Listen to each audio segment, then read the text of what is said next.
بسم اللہ الرحمن الرحیم۔ کسی صاحب نے یہ ذکر کیا کہ فلاں ہندو جو ہے اس نے رسول اللہ صلی اللہ علیہ وسلم کی تعریف کی ہے، تو بڑی شان و شوکت کے ساتھ اس کا تذکرہ کیا۔ اسی طرح دنیا میں ایسا ہوتا ہے، کوئی عیسائی، یہودی، ملحد، زندیق وہ نبی کریم صلی اللہ علیہ وسلم کی کہیں تعریف کرتے تو اس کو بڑی پذیرائی حاصل ہوتی ہے۔ اس کے مقابلے میں وہ لوگ جو سیرت پڑھتے بھی ہیں اور ان کے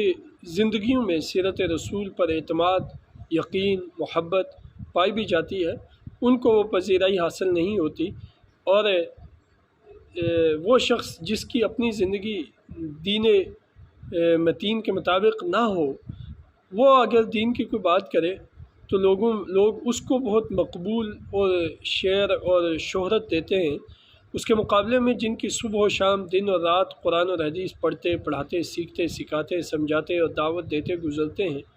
ان کو وہ دیندار نہیں سمجھتے۔ تو یہ جو خامی ہے، یہ بہت بڑی خامی ہے، اور اس کے نتیجے میں مسلمان کوئی اپنی عملی زندگی میں کوئی نبوی زندگی پر یقین رکھنے والے لوگوں کو اپنی قیادت نہیں دے سکے، اس لیے کہ وہ عارضی نعروں پر اور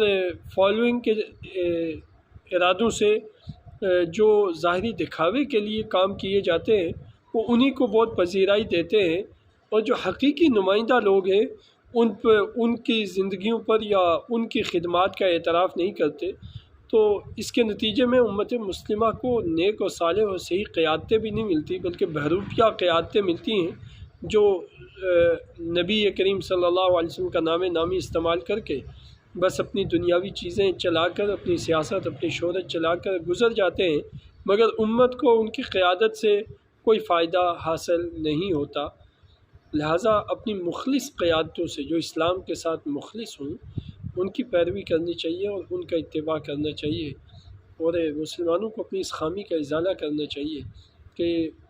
ایک ہندو ہے، اس نے رسول اللہ صلی اللہ علیہ وسلم کی زندگی میں ان کے آپ کی سیرت کی تعریف کی، مگر کیا وجہ ہے کہ وہ ایک طرف تو آپ نبی کریم صلی اللہ علیہ وسلم کی تعریفیں بھی کرتا ہے، آپ کی سیرت اور آپ کے کردار کا اعتراف بھی کرتا ہے، مگر دوسری طرف وہ قبول کرنے کو تیار نہیں ہے۔ تو اس کا مطلب یہ ہے کہ وہ صرف لفظ کہہ رہا ہے، اس کا دل دماغ آپ صلی اللہ علیہ وسلم کو تسلیم نہیں کر رہا۔ اسی طرح جو لوگ سیاسی ضرورت کے تحت استعمال کرتے ہیں دین کو،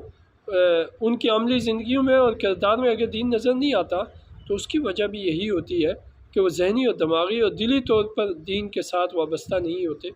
تو اصل تو یہ ہے کہ دل سے وابستگی ہو، اور اصل سے جن لوگوں کی دلی وابستگیاں دین کے ساتھ ہیں